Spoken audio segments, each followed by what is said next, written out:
துல்ஹஜ் மாதம் இப்ராஹிம் நபி அவர்களுடைய தியாகங்களை நினைவு கூறக்கூடிய ஒரு மாதமாக அல்லாஹ் நமக்கு தந்திருக்கின்றான்.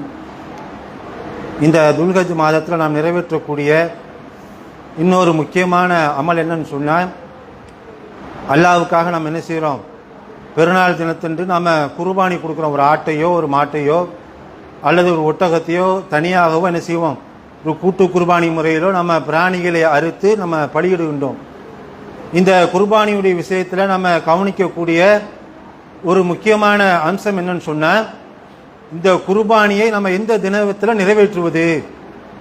நாம் கடந்த காலங்களில் இது நாள் வரைக்கும் நாம் குர்பானியை எப்போ நிறைவேற்றுவோம்னு சொன்னால் பெருநாள் தினத்தன்றும் அதை தொடர்ந்து வரக்கூடிய தஸ்ரீக்குடைய நாட்களில், அதாவது பிறை 11, 12, 13 ஆகிய நாட்களில், மொத்தம் 4 நாட்களில் நாம் என்ன செய்தோம், அந்த குர்பானியை நிறைவேற்றி வந்தோம்.